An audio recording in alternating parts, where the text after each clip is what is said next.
Alright guys, we're back again. Today I got a homeowner calling us saying he's tired of seeing this eyesore in his front lawn and the landscaper hitting it with the lawnmower.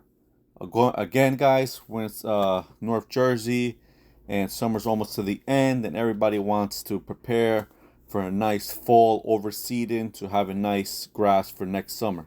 So this homer decided to finally call us to cut this clean out that a plumber just left up sticking up in the air like if they were going to hang up a flagpole to it. So we got in there. It was a quick job. We dug around the PVC and we got to cut it. All right, so this is pretty simple, but I don't know why the plumber left it so tall. Again, I think he was just going to hang a flagpole to it, but it's unacceptable.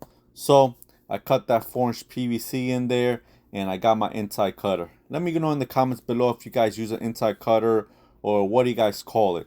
It's a little saw that you could put on the drill and you could cut from the inside or the outside, and it works great in these circumstances. Even if you're going to cut inside the wall, I use it all the time. So as you guys can see, you attach it to the drill and you could drill inside the pipe and it comes out beautiful. Once you get practice and you master it, you cut just as good as a sawzall, if not better.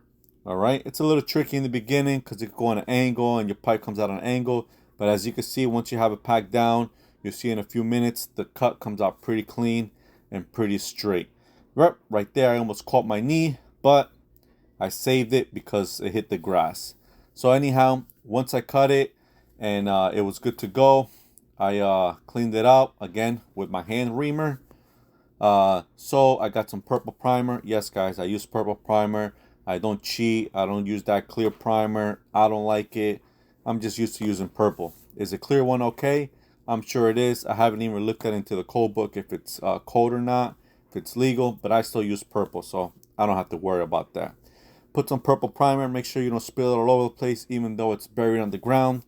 I would still know it's dripping and I won't be able to sleep at night. So anyhow, I primer it up, primer that female up, get some glue and glue it up.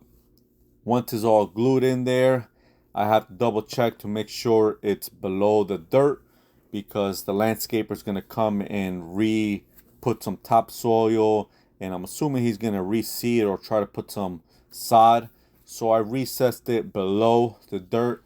That way when he's going to go cut the grass, he's not going to clip the clean out by accident.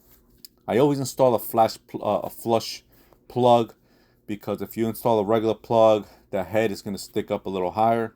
So anyhow, do that flush plug, put some Teflon on it, and tighten that up.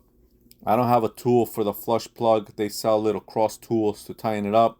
I find if you use channels, it works just perfect to tighten it up.